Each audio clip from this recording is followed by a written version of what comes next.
面对刘曼琼的质问，叶晨也不再遮掩，问刘曼琼道：刘小姐，你知不知道你父亲在20多年前曾经答应过一个名叫叶长英的人，说他不会再找一个名叫陈兆忠的年轻人的麻烦。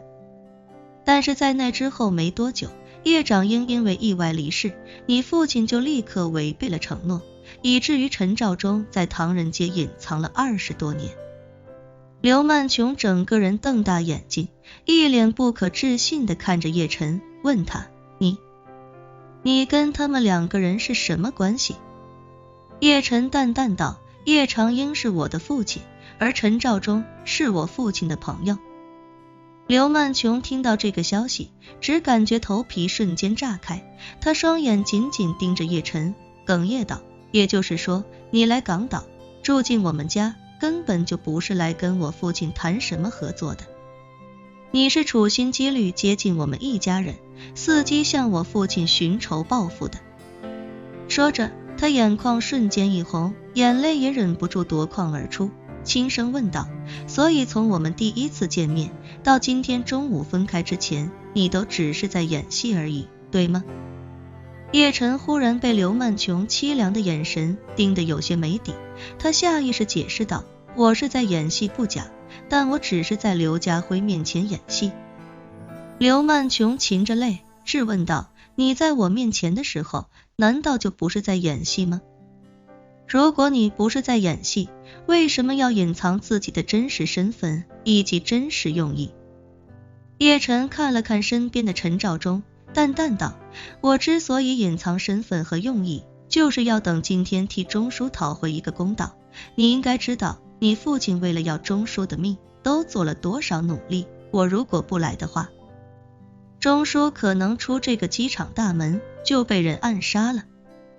刘曼琼顺着叶晨的眼神所向看了过去，当他看到陈兆忠的时候，整个人也难免有些惭愧。于是他看着陈兆忠，深深鞠了一躬，非常抱歉地说道：陈先生，我父亲想杀您的事情，我以前就有所耳闻。关于这件事情，过去这些年我曾劝过他很多次，他每次都以您下落不明为由搪塞过去了。我也是今天才从别人口中得知您已经返回港岛的事情，所以我才匆忙赶过来，想跟我父亲说清楚，让他无论如何不能再为难您。说到这，他又看了一眼叶晨，幽怨地说道：只是我没想到赶过来之后竟然是现在这样的局面。刘家辉一听这话，立刻哭着说道：曼琼，老爸是真的知道错了，你跟叶先生好好求求情，只要给老爸一个改过自新的机会，老爸什么代价都愿意承担。刘曼琼叹了口气，看向叶晨，抿了抿朱唇，开口恳求道：叶先生，我求您看在我父亲并未酿成什么大错的份上，不要太为难他。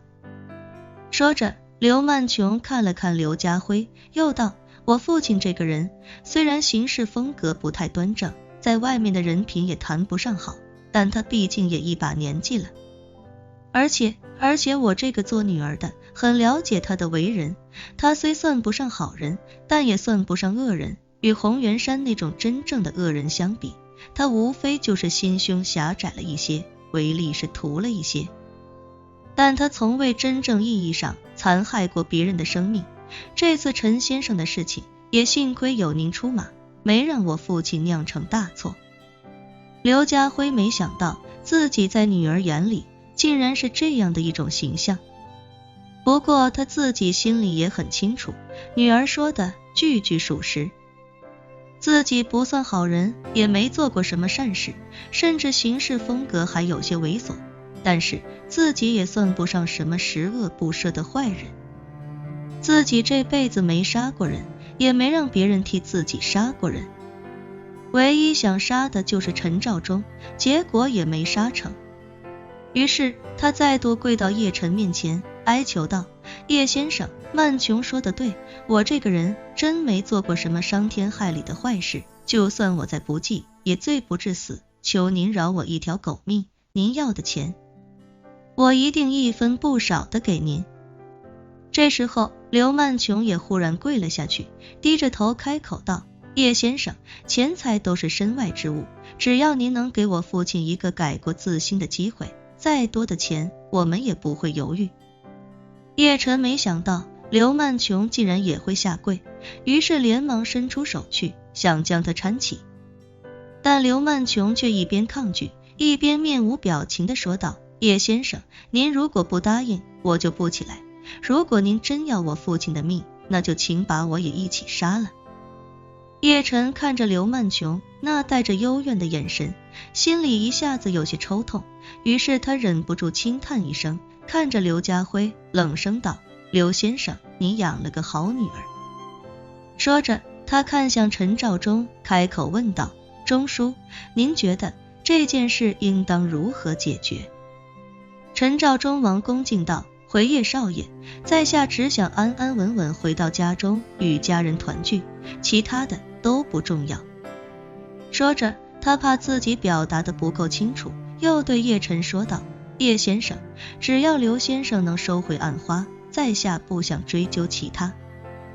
刘家辉一听这话，心中顿时感动又惭愧，他看向陈肇中，一边磕头一边哽咽道：阿忠，谢谢你的大恩大德，倘若我刘家辉能活下来，我一定会尽全力报答你的恩情。叶晨这时候看着刘家辉，淡淡道：刘家辉，我看在钟叔和曼琼小姐的面子上，可以饶你一命。刘家辉当时激动的泪流满面，不停的磕头道：谢谢叶先生，谢谢叶先生，谢谢您高抬贵手，谢谢。叶晨冷冷道：别高兴得太早，我饶你一命，不代表你就不需要付出其他代价。刘家辉不假思索的连连点头：我知道叶先生，我知道。10年200亿美元，我就算是砸锅卖铁，也会把这笔钱凑出来。叶晨摆摆手，淡淡道：我也不要你的钱。啊！刘家辉还以为自己听错了，惊呼道：叶先生，您说什么？